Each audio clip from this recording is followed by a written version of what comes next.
ጋራ የተያዘው ሌሎች ጉዳዮች እንደተጠበቁ ሆነው የኢትዮጵያ ፌደራላዊ ዲሞክራሲያዊ ሪፐብሊክ መንግስት ኤምባሲዎች በውጭ ሀገር በተለይም በምዕራቡ ዓለም ያሉ ኤምባሲዎቻችን አንዳንዶቹ በተለይም የዋሽንግተን ያለው ኤምባሲያችን ስቶክሆልም ያለው ኤምባሲያችን ለንደን ያለው ኤምባሲያችን በእነዚህ ጸረ ሰላም ኃይሎችና ጽንፈኛ ዳያስፖራዎች አማካይነት የተወሰነ መደፈር እንዳጋጠመው ያው የተከበረው ምክር ቤት አባላት የምታውቁት ነው።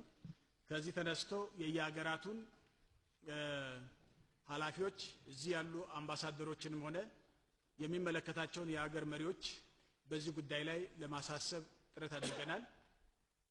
እኛ የነዚህ ሀገር ኤምባሲዎችን እንደራሳችን ተቋማት ምናልባትም ከራሳችን ተቋማት በላይ ደህንነታቸው እንዲጠበቅ ሌት ተቀን እንደምንሰራ ሁሉ እነሱም ኤምባሲዎቻችን እንዲጠበቁ የማድረግ ኃላፊነት እንዳለባቸው አሳስበናል።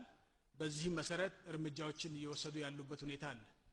ይህም ሆኖ ግን ይህ በቂ ስላይደለ የኢፌዴሪ መንግስት እነዚህ ኤምባሲዎቻችን የደፈሩ አካላትን በእነዚያ አገሮች ህግ መሰረት ለመክሰስ የሚያስችል ጠበቃ ቀጥሮ እየተሟገተ ያለበት ሁኔታ አለ።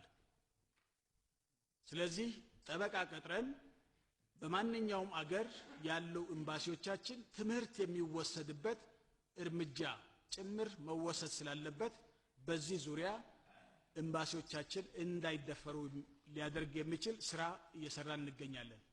አገራቱ ግን እኛ እዚህ እንደምንጠብቃቸው አውቀው የኛም ኤምባሲዎች በአገሮቻቸው እንዲጠበቁ የማድረግ ግዴታ እንዳለባቸው ነግረናቸዋል።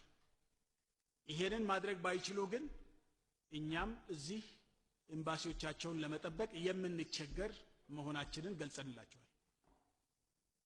ስለዚህ ይሄ ጉዳይ ትልቅ ትኩረት ሊሰጠው ይገባል የሚል አስተያየት አቅርበናል።